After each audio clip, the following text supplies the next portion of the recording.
Hello, everybody. Welcome back to Productivity Mastery. I've been on the road for 5 weeks, traveling, speaking, consulting, doing workshops. So it's been a little bit difficult to do episodes, but uh, thanks for being patient because I'm bringing you the real treat today. I'm here with Dr. Akhtar Badshah. Did I pronounce it well this time? Yes, you did. Yes, I did. Dr. Badshah is a seasoned executive with over 30 years of experience in the international development, managing corporate philanthropic programs. He's led Microsoft philanthropic efforts for 10 years. He's also the founder and chief catalyst of Catalytic Innovators Globe. He's a distinguished practitioner and associate teaching faculty at the University of Washington. He's the author of 4 books. The latest one, Purpose Mindset: How Microsoft Inspires Employees and Alumni to Change the World. He's a serving member of the board of Microsoft Alumni Network, and he's the founder and host of Purpose Mindset podcast. He's a consultant, he's a teacher, he's somebody who promotes giving. And I can go on and on, but I want to leave a little bit of space for the interview as well. So thank you for being with us. Good morning. Good afternoon to you. And yes, good morning to me. I mean, it is evening where you are now. So thank you very much for having me on your show, Stoyan. And, I love what you're doing with Productivity Mastery. I actually love the name. Well, thank you so much. And actually, I want to start this conversation with going a little bit back in time. I was researching, as we do with every guest, trying to get some information. I realized you started your career, at least according to LinkedIn, um, being a lecturer at MIT. Can you bring us back in time and tell us a little bit about your professional beginnings? Yeah. So I grew up in India and, normal middle class family, nothing exciting except, you know, you did all the normal things, right? As a kid growing up, going to school, got inspired by a few things here and there and thought that I should actually go into nuclear science because I got fascinated by some of the books that had come out at that time in the 60s around atomic energy and the atom bomb and all of the things that were going on at that time, and quickly learned that, this is not what I was going to master. This is not part of my life. And even though I have a technical bent, but I also have a artistic bent. You see the paintings behind me; these are mine, and architecture became that space where I could bring both of them together. So I went and studied architecture, became an architect. Was fortunate enough to get admission at MIT to come and do my master's here in 1981. Did my master's in architecture.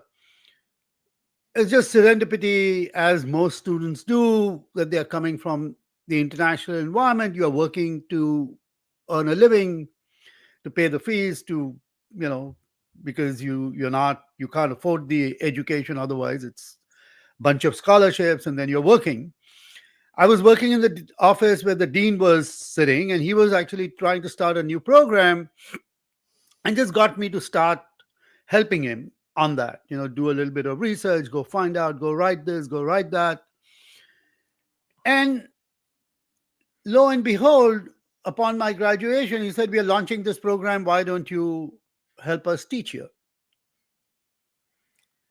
And that's what started my journey at MIT to actually become part of the faculty teaching in the program called Designing for Islamic Societies. And so I became a educator and spent 10 years teaching at MIT. In that process, I also got my PhD at MIT. And then, as you will see with my journey, a couple of colleagues who were at the World Bank and the UN said, "We're starting a new nonprofit. You're doing all this crazy stuff at MIT. Come and join us." And it just so happened that my wife was actually shifting from a job from Boston to New York. And this organization was established in New York. And I joined a very small nonprofit called the Mega Cities Project, which was focused on large mega cities. At that time in the early 1990s, there were just 10 cities that were over 10 million people. Now there are many, many more. And so that was kind of a journey for a couple of years. And then my wife, who had joined Microsoft on the East Coast, got moved to Seattle. I came to Seattle. And I had really nothing to do. I was a trailing spouse. And I was consulting a bit on projects that I was doing around urban development. I had got through Megacities project into the space of how companies show up in their communities. I was doing that work. And then another opportunity came, which was a gentleman here that had started an organization called the Digital Partners Foundation, which was focused on bridging the digital divide. Now, this is late 1999, where people were just starting to think about the digital economy. This was at the height of the dot com, and the internet was becoming prevalent, and people were actually thinking about how information technology can help those that were living in the underserved community. Right? So the UN was just starting to think about digital access. So we started this organization, and I was asked to kind of help out in it. I don't know anything about digital technology. I'm like a Luddite in that space. But we started this. And because we were very early on and there was this global interest, we suddenly became quite prominent. The UN started supporting us, countries from around the world were supporting us, and we were kind of running these workshops. We are actually supporting social entrepreneurs. We were investing in small companies that were actually extending digital technology into rural communities or underserved communities. And that brought me to notice at Microsoft, because I was in their backyard doing this work. And when Microsoft was looking for a new head to run their global programs and expand their philanthropy globally, they asked me to come and run it. And that's how I kind of came to Microsoft, where we then took what was a very nascent philanthropy program. Microsoft actually had a very robust employee giving program where employees were encouraged to donate, and Microsoft would match $1 to what the employees contributed, up to $10,000 at that time, and then increased it to 12, and now it's at $15,000. But what is the company doing? And companies' programs were very distributed. Every country did whatever they wanted to do. And my boss was brought in to actually bring all of this together. And I was the person that was actually heading the philanthropy team that was executing it around the world. And so that kind of brought me to Microsoft and into the digital technology space, where I then was able to travel around the world doing that. When I was at MIT, I was traveling around the world teaching Islamic architecture. And then at the Mega Cities Project, we were traveling around the world talking about large urban agglomerations. So in some ways, that journey has kind of molded what I do, which then brought me to going back into teaching at the University of Washington and starting my consulting practice, where I actually look at this whole concept of leadership and how can we be effective leadership. In the book that I wrote, Purpose Mindset, which was really a reflection of my journey at Microsoft and why a company, which is hardcore profit making endeavor, also gave opportunities for individuals to find their purpose and show up with purpose. So that's kind of in a nutshell my journey.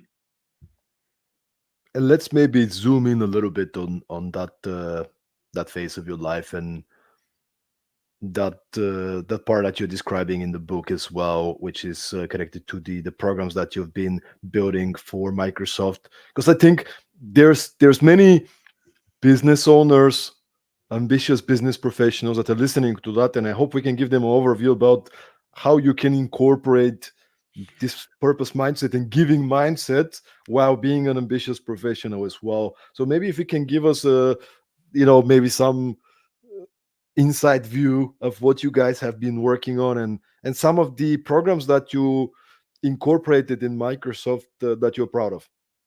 Yeah, so thank you very much. I mean, so clearly Microsoft. So just as a, and maybe I'll get a chance to explain this more a little later on. But a purpose mindset is not a giving mindset. Hmm. It's not about giving. It is actually about reframing how you move from a transactional mindset to a purposeful mindset. And that's really a different frame in which you show up. Giving is one component of it. I I want every single individual in the world to show up with a purpose mindset because every single one of us has a why. Why do we exist? In our lives, we've been actually trained to talk about what we want to do and how we want to do it, not the why we want to do it. So I focus on the why. Now, coming back to Microsoft and philanthropy and giving, giving is one way to help people get into a purposeful mindset. But giving is not the only way. So now for companies, Microsoft took this decision to invest back in the community at the earliest days of its existence. In 1983, Microsoft, Bill Gates' mother, Mary Gates, basically insisted that his son give back into the community.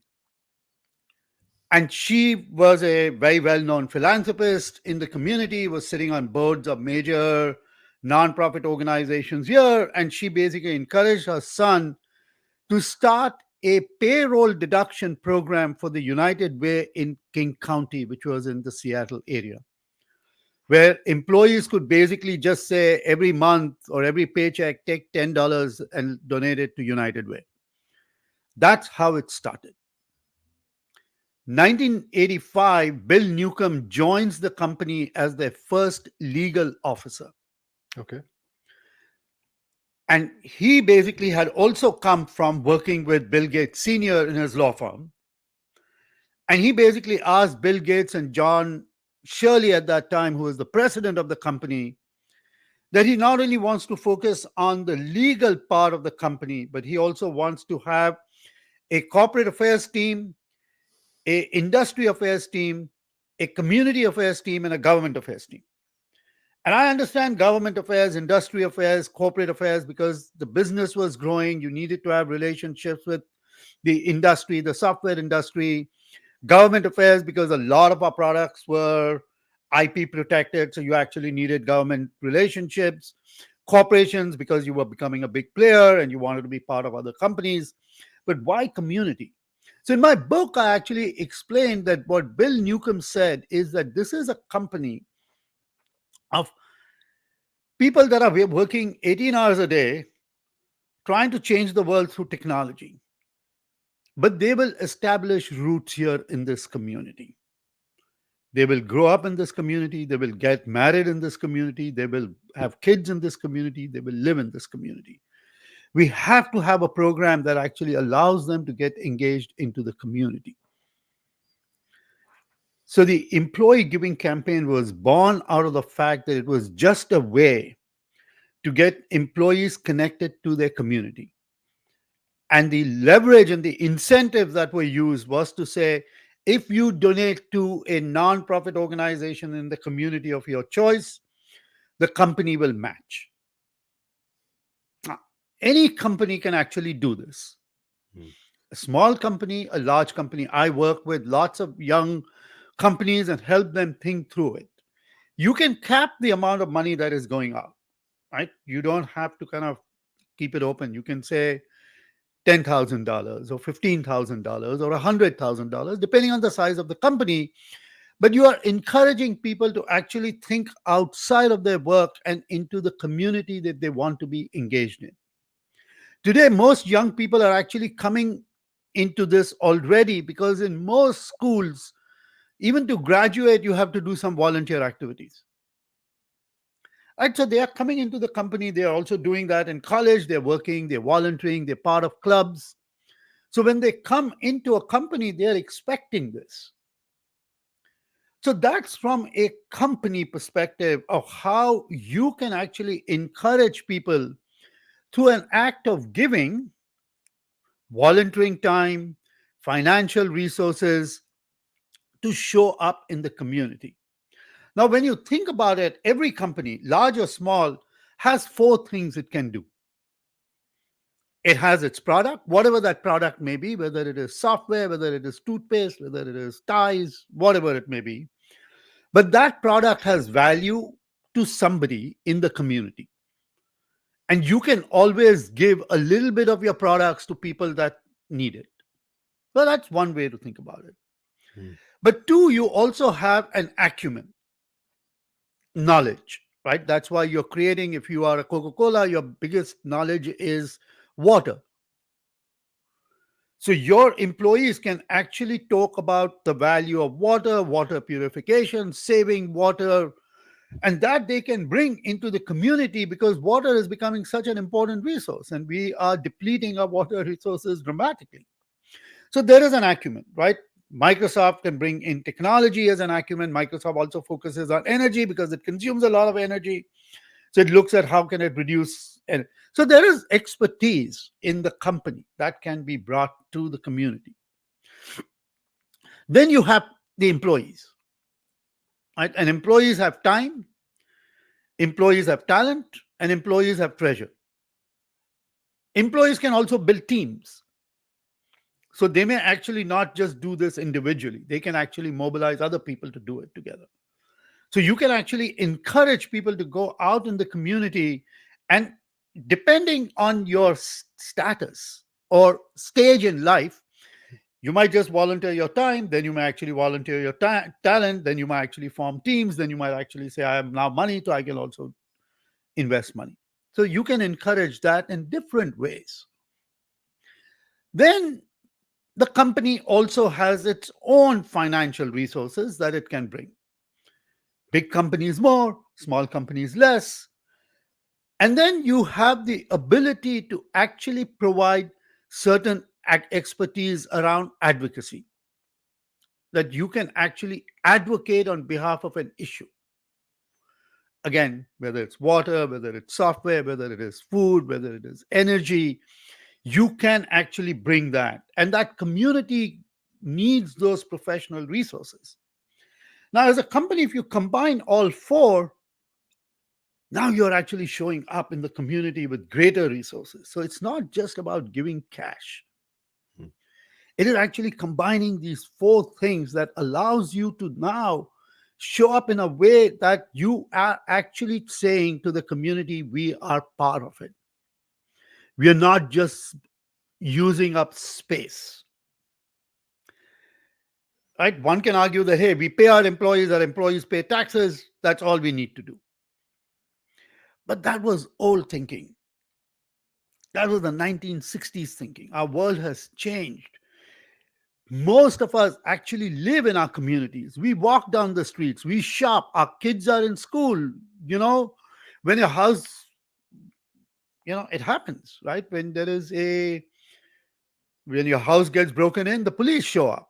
You use those resources. When something else happens, you call the ambulance. You use the local hospitals.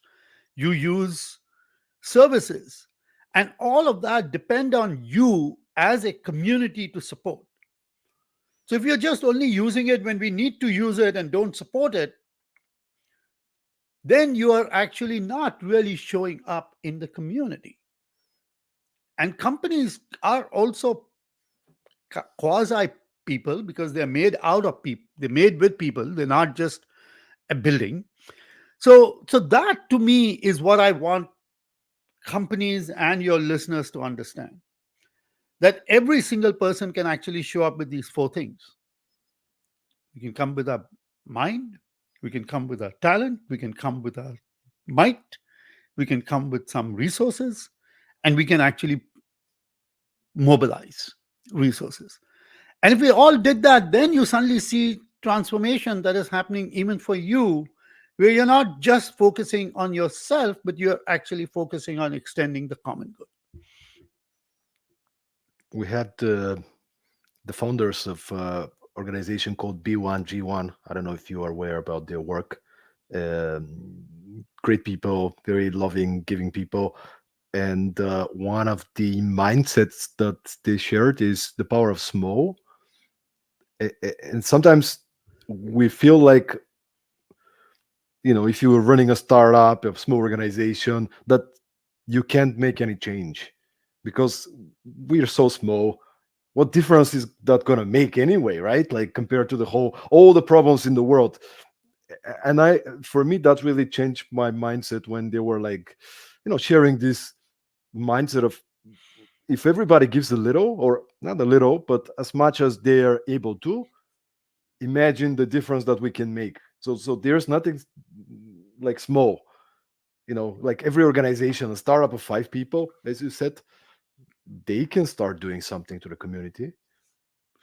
But it always starts with one person. Anything starts with one person. Even a company that gets formed, it's one person talking to the other person saying, hey, let's do something. I mean, you're not born 50 years old. You're born with, you just learn how to crawl. And then try and stand up and you fall down and you cry.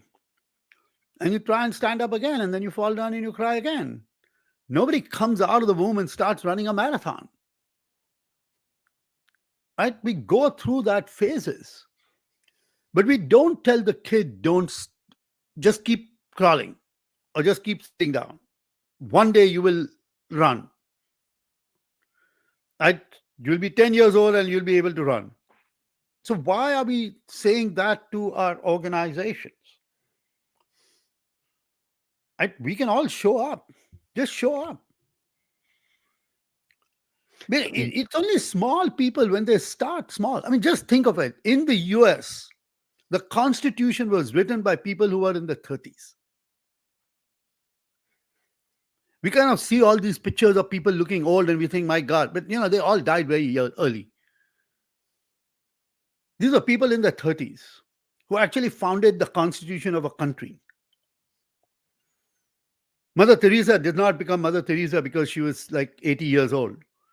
She started when she was in her 20s. Mahatma Gandhi started when he was in his 20s. Martin Luther King started when he was in his 20s. And Bill Gates started when he was in his 20s. Mark Zuckerberg. So we kind of idealize these people at a particular point, but they all started somewhere. So we don't have, I tell my students, you are the age at which change can happen. Not at my age. No, you know, you may get recognized at that age, but you make change very early on. And it's how do you get that confidence to be able to say, I can. And everybody doesn't have to become a Mahatma Gandhi or a Martin Luther King or a Dalai Lama.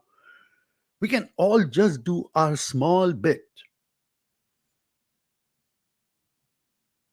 And that to me is what purpose is all about.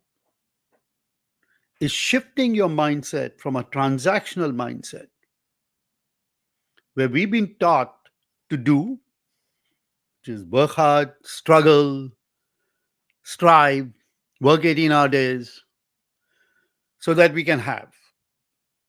We can have a house, we can have a family, we can have a car, we can have boats, we can have luxury, so that we can be happy. But you're never going to be happy. Because there is no way you can be happy without a measure of sadness. Because otherwise, the word happy would lose its meaning. This is Carl Jung saying it, not me.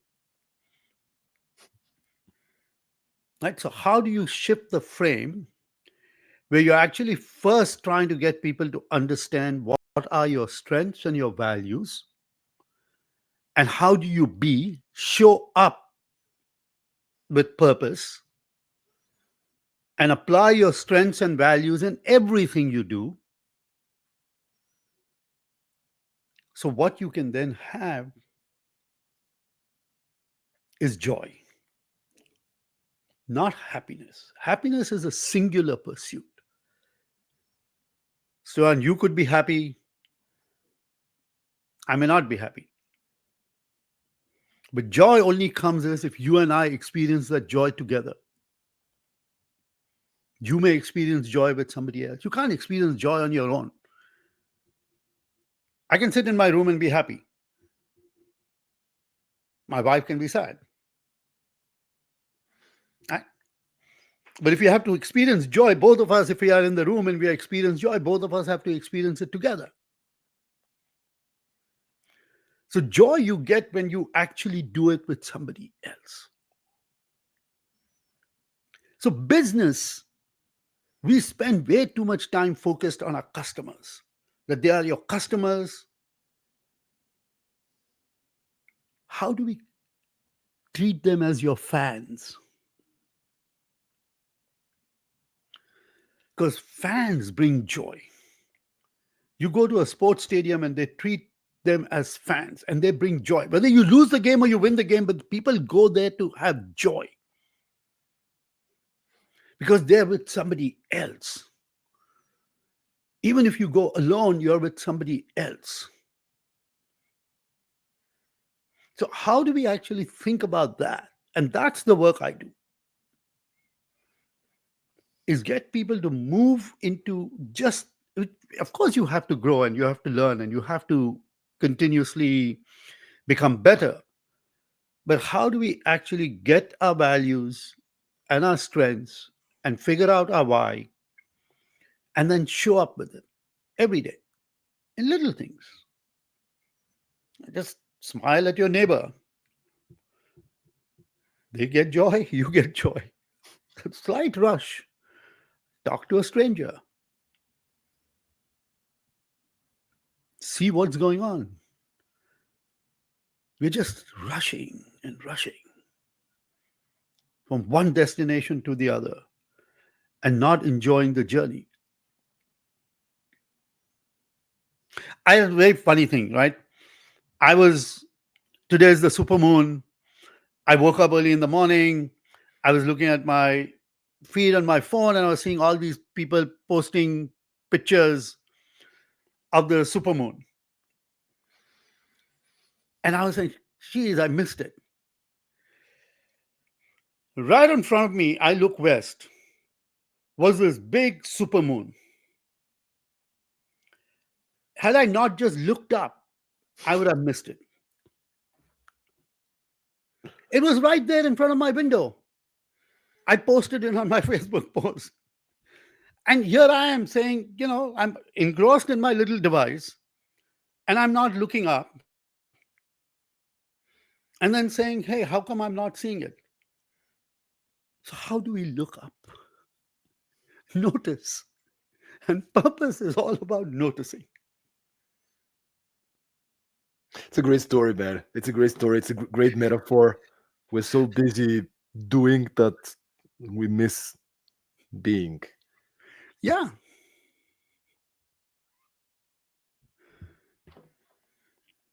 I want you, if you can, because you mentioned these three elements, if we may, purpose, values, and strengths. Yeah. And I'm sure many people are listening now and it will make sense. But if somebody did not do the work, to create this self-awareness, where should one start with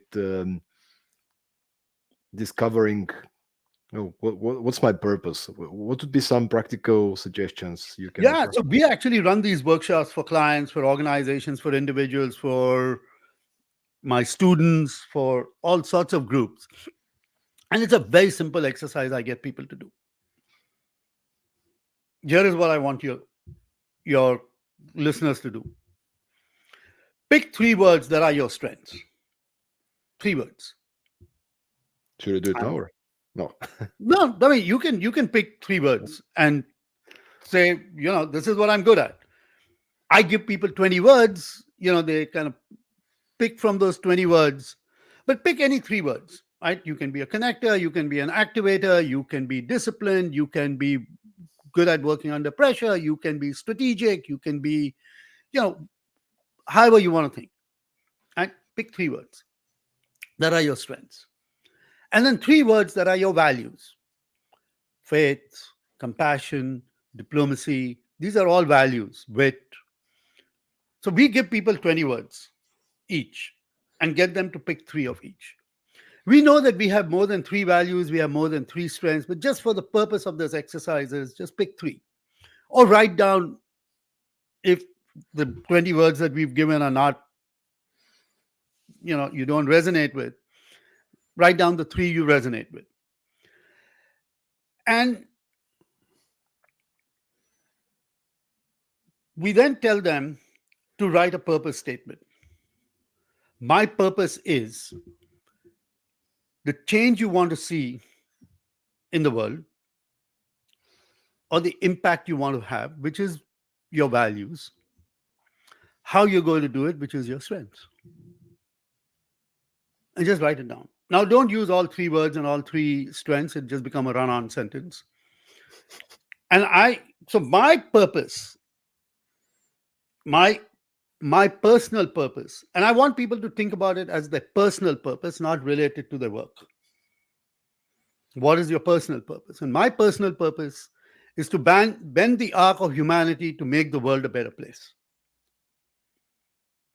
And I do that by showing up with my art, with my talks, with my education, with my philanthropy, with my writing. But everything that I do, that's what drives me. My strengths, I'm a connector, I'm a visionary, and now, so you've got that. Now, this is all on paper, right? And you've written it. People do my exercise. The minute they go out of the room, they forget about it. So these words are meaningless unless you actually use it. So what we teach people is, how do you use it? How do you show up with your strengths every day? How do you actually then say, there's somebody who wrote a purpose was that I want to bring joy to people every day. You know how freaking difficult that is? Every day. He didn't say, I want to bring joy. So now you're on that journey, which you may never accomplish. But that's your journey. Purpose can never really be accomplished. But it's that frame in which you show up with your strengths and values. So if you showed up with your strengths every day in some little thing, write it down. When did you use your values? Write it down. Now what you will see after a week is, hey, I actually use my strengths and values, and here are these interesting things that I've done. That then changes your frame of mind. It actually changes your chemicals in your brains, and it actually starts you feeling more fulfilled. You start actually seeing there is meaning in what you're doing. You actually start experiencing joy. You start becoming content. Now, how do you then bring that into the workplace? So we actually work with companies to actually get people to articulate the individual purpose statements. We actually create an organizational purpose statement. Most companies don't have a purpose statement. They have a mission and vision. They might have values. So we get them to craft a purpose statement. And then we get people to make connections between your individual purpose and your organizational purpose. It cannot be aligned. Because if it aligned, then you're just a robot. Because all you're doing is working. Because your life, you actually live for yourself, for your family, for your community, for your faith, and then your work. So you've got to find the connections. And then the HR teams have to actually work on saying, how are these connections becoming stronger? So how is the manager actually saying, I know you have to do all this work. This is the work that is required. This is your job, which is, it's a job. But I know here are your strengths and your values, and maybe a few things that you do will align with your strengths and your values. And if both people are actually constantly in that conversation, now you actually see that I am actually adding value and strengths into the work that I bring at the organizational level.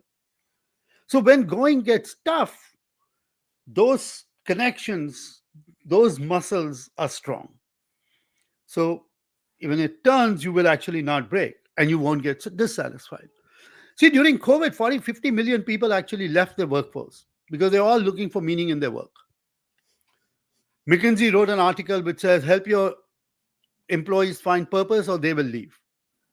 But most companies don't know how to help them find purpose. This is what we are doing. We are actually getting individuals to first discover your meaning from your life. Then worry about the organization. Because if you don't know what meaning you want, then you will keep chasing meaning. So that's the shift. Right? So it's a very easy exercise. I did one for a bunch of students in India, and one of the faculty members actually got her 12th standard daughter to sit on my workshop. I didn't know she was there. And she just sat on the workshop. And after she did this workshop, which is just an hour, we do an hour of getting people to do this. It's very quick, it's fast. I give a talk, I get them to talk to each other about it after they've written down this so they can see what other people are thinking. And she wrote a manifesto for herself, which she said how she's now discovered exactly what she wants to do. Because her parents were actually pushing her to go into STEM. She's a very smart kid. She's an Indian kid. She lives in Singapore. Everybody goes into STEM. She didn't want to go into STEM. And so just this simple exercise has actually given me the ability to stand on my feet and talk about myself in a much more articulated way. So we find a lot of power in this very simple thing that we do. I do it with my students. I've done it with faculty members. I've done it with heads of states. I've done it with CEOs of companies, major companies, small companies. And we've got about 5,000 of these individuals that have gone through our workshops. And we do it very quickly. And then we train people how to use it. We actually send your information back to you. You can pin it up on your board. You can go back and look at it. And purpose will change. Your purpose will change as your life changes, as your situation changes. You grow from being a kid to a married person to a father or mother to a parent to, and purpose can be found in everything you do. You can be a CEO of a company with a purpose, and you can be a CEO of a company without purpose. You can barista in a coffee shop with a purpose, or a barista in a coffee shop without a purpose. A custodian in a school can have a purpose, and a custodian in a school may not have a purpose. An orderly in a hospital can have a purpose or not. So it's not the job. It's not about giving back. It is about showing up with authenticity, fully understanding yourself. And then if you show up with authenticity, then all the differences start falling apart. Because everybody's showing up with authenticity. That doesn't mean that in work you do whatever the heck you want to do. Because that's why you go to work. It's a collective action. But this also then allows you to look at and say, in my teams, what are people good at? What are their strengths? What are their values? How can we work in a way that we all come together, applying our values? I'm a person who likes to think, who likes to strategize, and you basically tell him to keep sitting in the basement fixing things, is eventually going to get bored and leave. We actually ask people whether you are a proactive person or a responsive person. And they choose proactive are those that actually want to start something new. Responsive are they'd like to take something that is already there and make it better. I mean, just the way we are wired. And it's not a value judgment. And most people, pick through this exercise when we do, and then we have a machine language algorithm that actually looks at your statement, your strengths, and your values and tells you on a chart how proactive or how responsive you are. Interesting. And it's just a way to understand yourself. There are people, my students, who are very responsive. If I give them things where they have to do strategic things, they just don't know how to do it. I work with multiple departments here. I have business school students. I have government affairs students, I have healthcare students, I have communication students. And when I do this exercise with them, all of them show up in a different way. The business guys are in one side, the government people are all responsive. So you kind of get the mapping, and then you can start seeing that, okay, these are how people like to show up. Now, if you give people things in a way that they actually can feel fulfilled in what they do, then we increase this productivity mastery. Right now, you're actually mastering yourself because you're understanding yourself. And with that, you can now become productive in whatever you do, in your relationships, with your family, with your parents. I get my clients to actually take my phones and go do it on the kitchen table with your kids.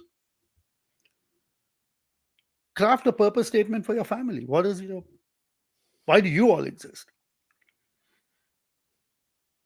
Right? Now there is a collective thing. Now it can become a game. I'll change it every couple of years. See what you've done, how you've shown up. So that's the work, and that's where it's not complicated. It is just spending a little bit of time for yourself. I love it, man. And I love the passion with which you are speaking about those topics. I mean, you have to see your face and your voice.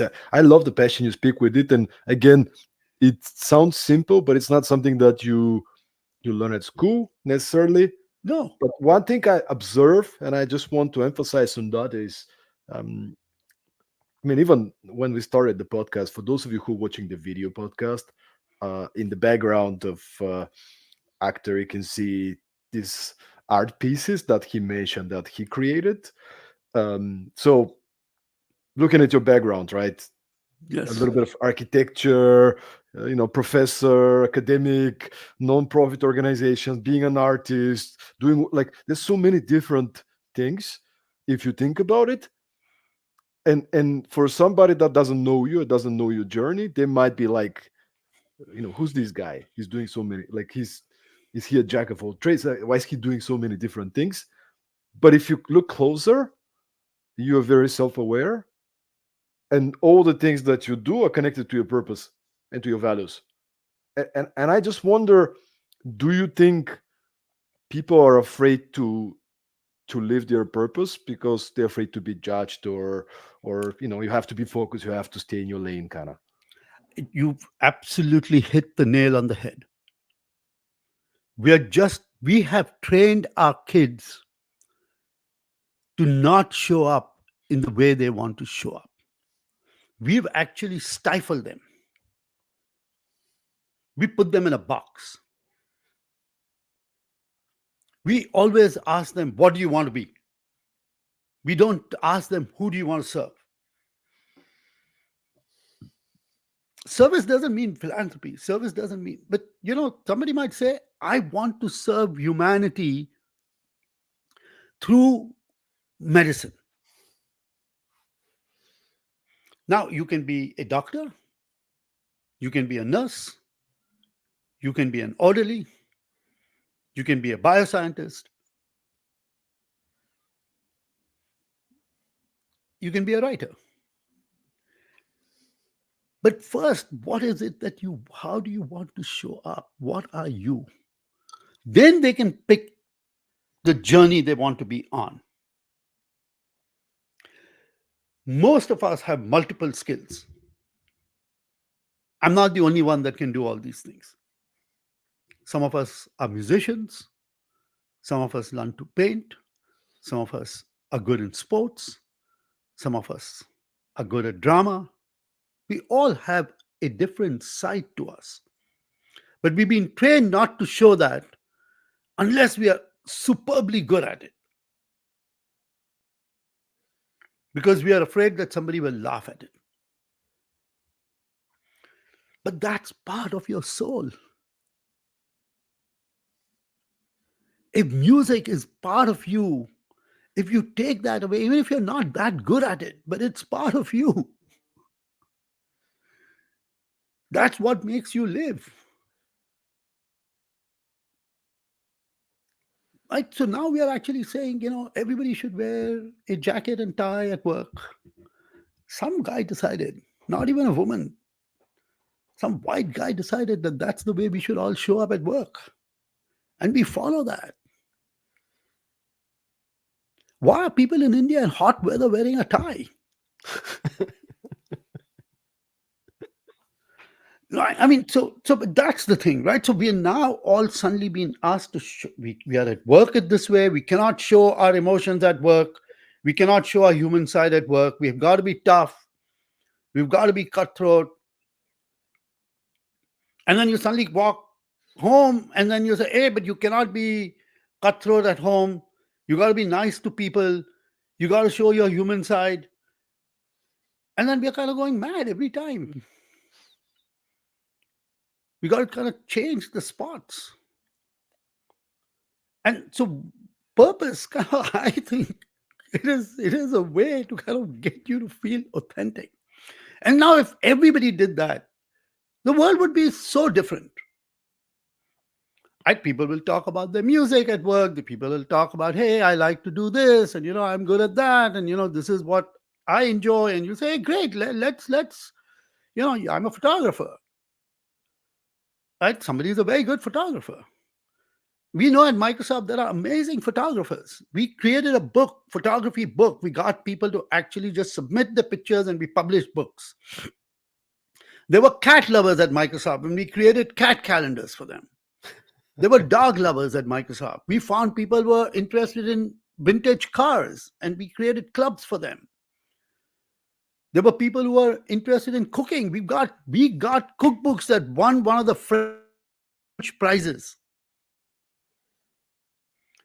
They were phenomenal cooks. People, I mean, there are people who might be engineers, but they like to go home and cook. So, how do we get to bring that self everywhere? Isn't that amazing that hey, I didn't know you know how to cook, man. Hey, you get me food. Why should I cook for myself? You enjoy it and you actually like to feed people. We are stopping you from doing it. Right? Everybody has something somewhere. And if everybody brought all of that into the work, you would actually find the culture at work change from just. But that doesn't mean you don't work. That doesn't mean this is a club. That doesn't mean you don't be productive. But if you promote all of that, how people show up changes. And that's what happened at Microsoft. That even in this cutthroat environment, people actually felt that there were avenues in which they can show their humanity. That even though everything was numbers driven and you had to make money or you were going to get fired, you had areas where you could explore yourself. And many companies are able to do that, which allows for retention, which allows for increased productivity, which allows for people to show up in different ways. Actor, literally everything you speak about is what my professional purpose, the purpose of what we do is. It's empowering workplace culture of productivity, right? Yes. Getting things done, producing results. And the second part, care and appreciation, where people are feeling good at the place that they work. They feel they're making an impact. They feel appreciated. So everything we do, I'm getting excited about those kind of activities, practices, strategies. And just as you know, a lot of the work that I do is similar to what you do working with organizations on leadership development, different program. Uh, One thing that I hear often is, and maybe you can help us out here, because I hear that from many clients. Like usually I get hired by a manager or by the learning and development department or somebody in the organization. And I would often hear, what do we do to inspire the leadership to change? And I'm talking about C-level directors. Some of them might be coming from a little bit more traditional background, and for them numbers matter, right? Hey, we at work, take care of the numbers. If you want to play, go home after work, do your thing. So my question to you is, what do we do to inspire leaders who maybe grew up in different type of environments to start acquiring this purpose mindset? So I'll give you an example. I Mhm. just finished this for the Federal Housing and Loan Bank in Chicago. There are, I think, 10 regions in the country where there are these 10 banks that serve different regions, which are the federal. This is a bank. It's the most traditional institution you can get to. And I did a workshop around purpose for their community engagement team. But the CEO of the company was actually in that because he sits on the advisory board of that thing. He went through my workshop and he came up to me and said, "This is the most amazing thing I've done. I want you to do it for my whole team, my leadership team.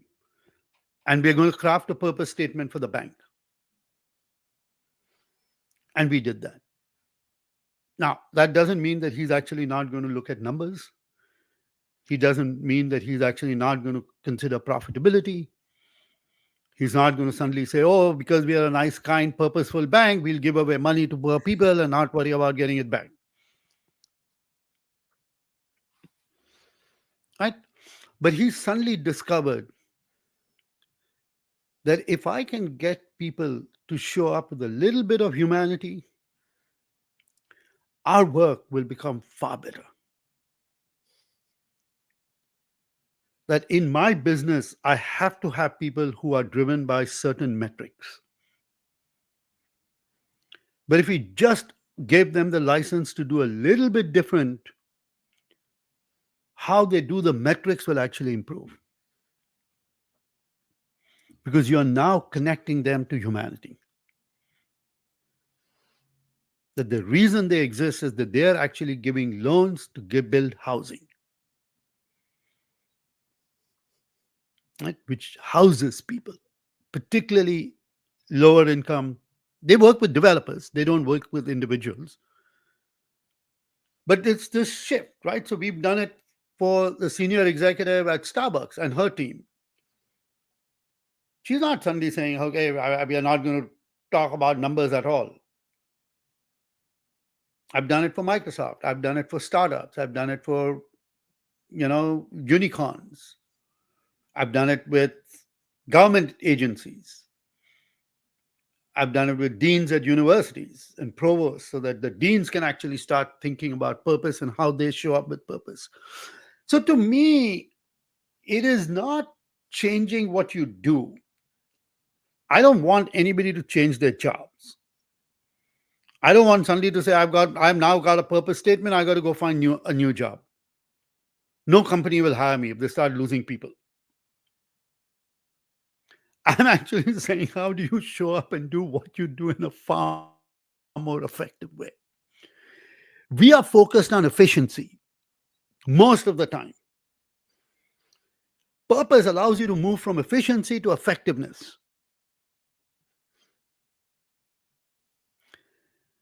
So it's not about doing things the right way, it is about picking the right thing to do. So that's the journey we are taking people on. So when CEOs understand that, if the C suite starts understanding that, then they actually get very excited with what we are doing. Because then they actually see that, okay, this is a shift that is happening without actually shifting the foundation on which we are built.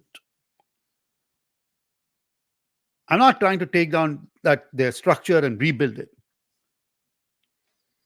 I'm actually saying that your structure is fine, but the way you sit at the top needs to change, which is your brain. I'm just getting people to shift their mind. And here,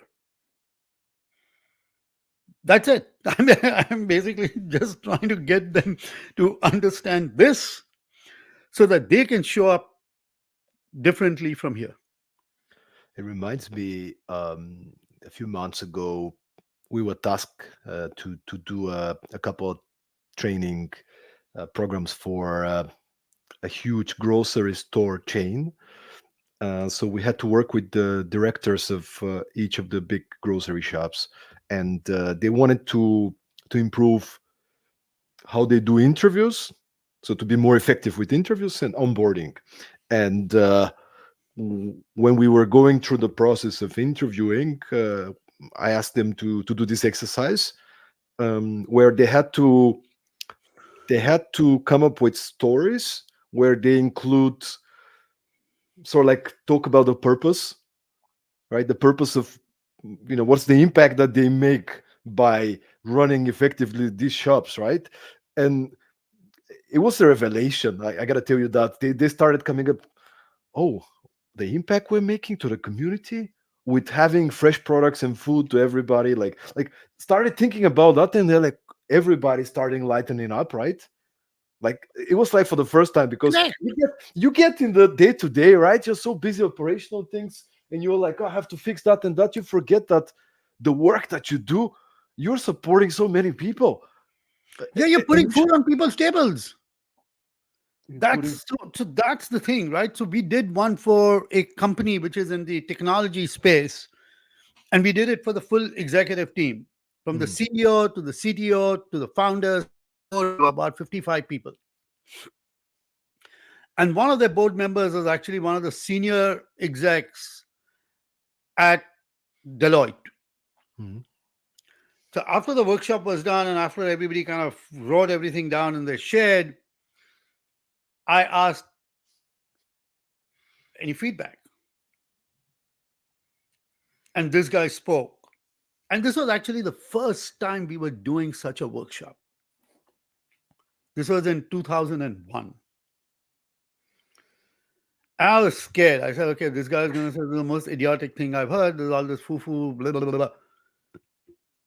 And he said, this was one of the best things I've actually ever done in my life. So I've gone through multiple trainings in Deloitte. We do trainings galore. And this was straightforward, quick, focused on me, and I immediately got some answers. And it hits you here, man. And and then everybody on the team started talking about, so the guys who are actually selling said, I now have a much better idea of how I'm actually going to sell this product because we just have discovered our purpose.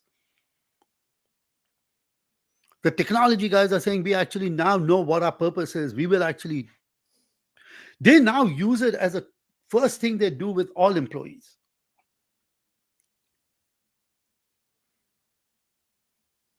Right? And so that to me is what it does. It shifts, and we didn't touch their mission, we didn't touch their vision, we didn't touch their values, but we just kind of put the purpose on top. And that transformation that you see is just it because it is authentic. Because people are driven at the end of the day, everybody is driven with finding their why. We've kind of stopped people from doing it. And when you open that slide door, the train just goes right through it. Man, I can tell you from my own experience, man.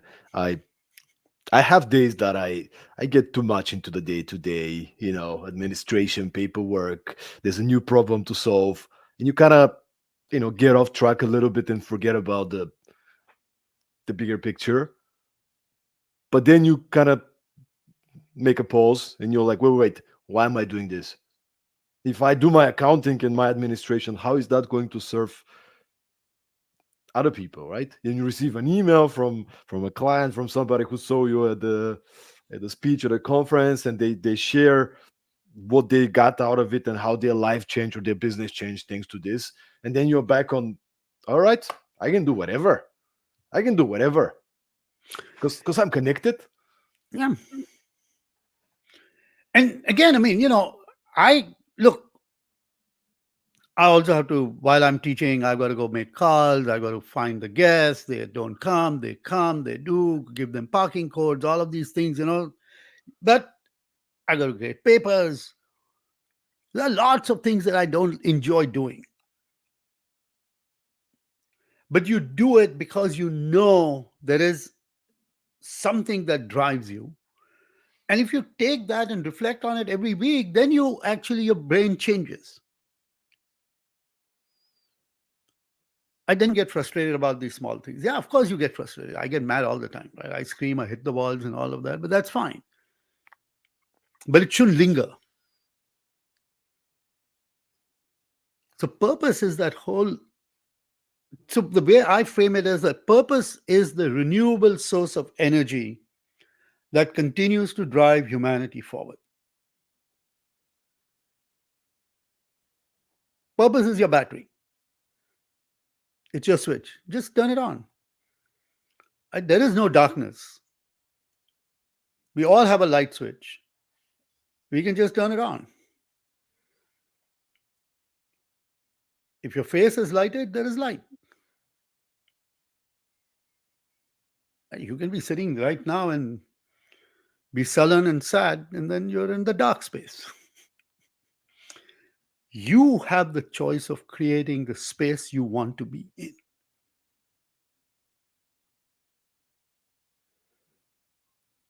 That's it, right? Just purpose is your light switch. Turn it on. Actor, that's such a great way to wrap up this beautiful conversation. Thank you so much for being with us, for sharing wisdom and practical lessons. I just want to invite everybody to go and get a check out the book of Actor. Purpose Mindset is the book.